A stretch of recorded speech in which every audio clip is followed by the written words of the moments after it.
नमो नमः। जयतु संस्कृतम जयतु भारतम। मैं डॉक्टर अभिनव उपाध्याय आपका हार्दिक स्वागत अभिनंदन करता हूं संस्कृत कक्षा में। आइए साथियों, इससे पहले वाले वीडियो में हमने संधि का अर्थ, संधि की परिभाषा, संधि शब्द की व्युत्पत्ति और संधि के प्रकार के बारे में जाना। आज उसी क्रम में उस क्रम को आगे बढ़ाते हुए आज हम इस वीडियो में स्वर संधि के बारे में चर्चा करेंगे। तो आइए हम जानते हैं कि आज के इस वीडियो में हम क्या चर्चा करने वाले हैं। ये जो पाठ हम पढ़ने वाले हैं, ये पाठ किनके लिए उपयोगी है मैं यहाँ पर आपको स्पष्ट कर देता हूँ। CBSE, NCERT, RSSB, UP board, MP board, जितने भी माध्यमिक उच्च माध्यमिक स्तर तक की कक्षा 6 से लेकर 12 तक जो संस्कृत व्याकरण चलती है, उनमें संधि विषय पढ़ाया जाता है। और विभिन्न प्रतियोगिता परीक्षाओं में भी REET, CTET, first grade, DSSB, PGT, TGT सब परीक्षाओं में संधि से प्रश्न किए जाते हैं। तो ये संधि का जो विषय है, ये एक सार्वभौमिक विषय है, यूनिवर्सल टॉपिक है, जिससे सभी छात्रों को इससे लाभ मिलेगा। यहाँ पर मैं आपको बड़े सरल तरीके से यहाँ पर आज स्वर संधि के बारे में पढ़ाने वाला हूँ। यहाँ पर मैं आपको संस्कृत और हिंदी दोनों भाषाओं के माध्यम से पढ़ाऊंगा, इसलिए आप भयभीत ना हो। जहाँ पर यदि मैं कहीं संस्कृत बोलता हूँ तो आप उसे भयभीत ना हो, आप उसे समझने का प्रयत्न करें। और मैं कहता हूँ निश्चित रूप से आपको समझने में आएगा। तो आइए मैं बताता हूँ आपको कि आज की इस वीडियो में हम क्या जानने वाले हैं। तो सबसे पहले हम जानेंगे स्वर संदेह का अर्थ है। स्वर संधि का क्या अर्थ है। जब हम स्वर संधि का अर्थ जानेंगे तो हमें यह भी जानना होगा कति स्वराः, स्वर कितने हैं। कति का मतलब है कितने। कति शब्द एक सर्वनाम शब्द है जो हमने पहले वीडियो बनाया है। सर्वनाम शब्दों के बारे में आप उसे देख सकते हैं ऊपर कि कति शब्द को आप यहाँ पर पढ़ सकते हैं, इनके रूप आप यहाँ पर याद कर सकते हैं। तो कितने स्वर है, स्वर संधि की परिभाषा क्या है, स्वर संधि के भेद कितने हैं और उन स्वर संधि के भेदों के क्या नाम है। तो इन विषयों पर आज हम चर्चा करने वाले हैं। तो आइए सबसे पहले हम बात करते हैं कति स्वराः, स्वर कितने हैं। तो आपको जब संधि पढ़ रहे हैं, तो जब स्वर संधि पढ़ रहे हैं तो हमें स्वरों के बारे में पता होना चाहिए। तो मेरा प्रश्न आपसे है, तो बताइए कितने स्वर हैं जी। 9 और कुछ छात्र बताते हैं 13। तो यहाँ पर मैं आपको बता देता हूँ कि आप यहाँ पर हमने वर्ण विचार के बारे में वीडियो बनाया है, वहां पर आप देख सकते हैं कितने स्वर हैं, कितने व्यंजन हैं, कितने अनुस्वार हैं, कितने अयोगवाह हैं। इन सबके बारे में हमने आपको उस वर्ण विचार वाले वीडियो में बताया है, जिसे आप बाद में देखें जरूर रूप से। फिर भी मैं आपको यहाँ पर दोहरान के लिए बता देता हूँ। जिस प्रकार से आपको देखिए छात्रों, मेरा आपसे एक आग्रह है कि बहुत से छात्र क्या होते हैं, संस्कृत की जिस प्रकार से अंग्रेजी में ABCD याद होती है, उस प्रकार से संस्कृत भाषा की भी एक अपनी वर्णावली है, वर्णमाला है, उसे हमें याद रखना चाहिए। चाहे वह कक्षा 6 का छात्र हो, चाहे वह कक्षा 10 का छात्र हो, चाहे वह MA का छात्र हो, चाहे वो PhD BA का छात्र हो, लेकिन ये प्रारंभिक विषय है, इसे याद ही होना चाहिए। तो हम सबसे पहले हमारे वर्ण विचार की बात करते हैं। तो वर्ण उत्पत्ति की बात करते हैं, तो वो कहाँ से आते हैं, माहेश्वरी सूत्रों से वर्णों की उत्पत्ति होती है। तो माहेश्वरी सूत्र कौन से हैं, संख्या में कितने हैं। तो माहेश्वरी सूत्र संख्या में 14 हैं। चतुर्दश माहेश्वर सूत्राणि, जो शिव जी के डमरू से जो सूत्र निकले थे, जो आवाज हुई थी, जो ध्वनि हुई थी, उन्हें सूत्र रूप में ग्रंथित किया गया था, उन्हें माहेश्वर सूत्र कहते हैं। वही संस्कृत की वर्णमाला है, उसी से सभी स्वर व्यंजनों की व्यवस्था संस्कृत भाषा में देखी जाती है। तो हम बात करते हैं माहेश्वरी सूत्र की। मुझे आशा है कि आपको ये माहेश्वरी सूत्र निश्चित रूप से याद होंगे। जितने भी छात्र ये वीडियो देख रहे हैं, उन्हें माहेश्वरी सूत्र याद होने चाहिए।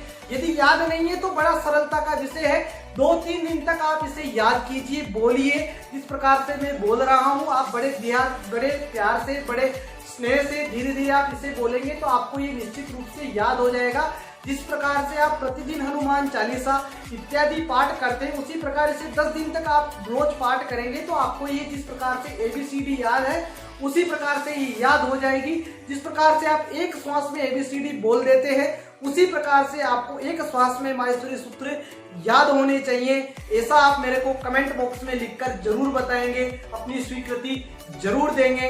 जिस प्रकार से आपको ABCDEFGHIJKLMNOPQRSTUVWXYZ एक श्वास में सभी छात्र जिस प्रकार से बोल देते हैं अंग्रेजी भाषा को, तो संस्कृत हमारी प्राचीन भाषा है, हमारे देश की भाषा है, हमारी सांस्कृतिक भाषा है, हमारी राष्ट्रीय एकता की भाषा है, तो इसके भी हमारे को वर्णावली याद होनी चाहिए। तो वो वर्णावली क्या है, उसी में से हम स्वर निकालेंगे। तो मैं आपके सामने एक बार 14 माहेश्वरी सूत्र बोलता हूँ, जिन्हें आप भी याद रखें। वो 14 माहेश्वरी सूत्र कौन कौन से हैं, तो आप देखिए अ ई उ ण री ली क ए ओंग ए ओच है बरट लण यमंगण नाम जबाय गड दस जब गड दस कफ छठ थ चट तव कपाय ससर हल। इस प्रकार से ये 14 माहेश्वरी सूत्र है जिसमें संस्कृत की वर्णमाला बताई गई है। तो अब हम यहाँ पर बात कर रहे हैं स्वर संधि के बारे में। तो यहाँ पर हमारे को निकालना है कितने स्वर है, तो 9 मूल स्वर है और इनमें ह्रस्व दीर्घ करके और दीर्घ और मिश्रित करके हम यहाँ पर 13 स्वरों के बारे में आपको यहाँ बता रहे हैं। तो देखिए 13 स्वर कौन कौन से हैं, अ ई उ री ली। ये जो 5 हैं ये ह्रस्व स्वर है, ह्रस्व स्वर है जिन्हें एक मात्रिक भी कहा जाता है, यानी इनको उच्चारण में एक मात्रा का समय लगता है, इसलिए इन्हें एक मात्रिक भी कहते हैं। फिर है 4 दीर्घ है। वो 4 दीर्घ कौन कौन से हैं, आ ई उ री। ये 4 दीर्घ स्वर है जिन्हें द्विमात्रिक भी कहा जाता है, यानी इनके उच्चारण में 2 मात्राओं के उच्चारण का समय लगता है, इसलिए इन्हें द्विमात्रिक कहा जाता है। तो ये हो गए 5 और 4 9। अब बचे 4 और जिन्हें हम मिश्रित स्वर कहते हैं। वो 4 मिश्रित स्वर हैं, ए आई ओ औ। इस प्रकार से 13 स्वर हैं। अब हम बात करते हैं स्वर संधि की परिभाषा। स्वर संधि की परिभाषा क्या है, तो मैं आपको यहाँ बता दूं। स्वर संधि की बिल्कुल सरल परिभाषा है। स्वर संधि को हम बिल्कुल सरलता से कह सकते हैं कि एक स्वर के स्थान पर, जब एक स्वर के स्थान पर दूसरे स्वर के मेल होने से जो परिवर्तन होता है उसे स्वर संधि कहते हैं। तो यहाँ पर ये देखिए जो परिवर्तन होगा संधि में, ये तो निश्चित है कि परिवर्तन होता ही है। तो ये परिवर्तन कहाँ पर होगा, संधि का ये प्रमुख नियम है, इसे आप याद रखें कि प्रथम पद के अंतिम वर्ण तथा अंतिम जो अक्षर है तथा द्वितीय पद के प्रथम वर्ण का जब आपस में मिलना होता है, जब अक्षर का मिलते हैं तब उनमें परिवर्तन होता है, तो वहीं पर संधि होती है। तो स्वर संधि में क्या होगा, स्वर संधि में यही होगा कि जो प्रथम पद है उसका अंतिम वर्ण स्वर होगा और जो द्वितीय पद है उसका प्रथम पद स्वर होगा। जिस प्रकार से यहाँ पर उदाहरण है हिम धन आलय। तो यहाँ पर हम देख सकते हैं कि हिम का जो अंतिम वर्ण है पद का, प्रथम पद का जो अंतिम वर्ण है वो अ है और द्वितीय पद में आलय इसका प्रथम वर्ण आ है, यानी अ आ दोनों स्वर हैं। तो इसी प्रकार से यहाँ पर सारे स्वर होने चाहिए जब स्वर संधि होगी। यानी स्वर संधि कहाँ होगी, जब प्रथम पद का अंतिम पद भी स्वर होगा और द्वितीय पद का प्रथम पद स्वर होगा। जब दोनों स्वर आपस में मिलेंगे तब उनमें कोई नया परिवर्तन होगा।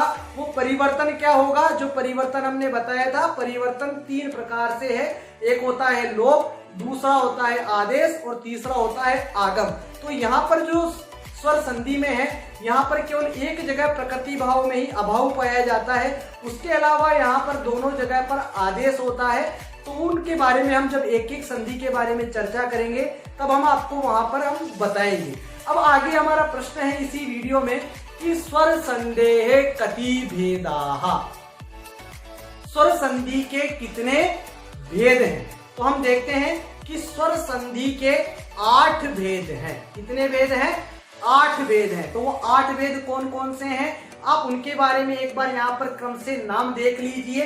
दीर्घ संधि, गुण संधि, वृद्धि संधि, यण संधि, अयादि संधि, पूर्व रूप संधि, पर रूप संधि, प्रकृति भाव संधि। तो ये 8 संधि है। अब यहाँ पर हम आज इस वीडियो में आपको सवर्ण दीर्घ संधि के बारे में विस्तार से बताएंगे, जिससे आपको किसी भी प्रकार का आगे जिज्ञासा जो भी होगी वो सारी जिज्ञासाएं आपकी यहाँ पर शांत करने का प्रयत्न किया जाएगा। किसी प्रकार का कंफ्यूजन आपको नहीं रहेगा। और आइए अब हम सवर्ण दीर्घ संधि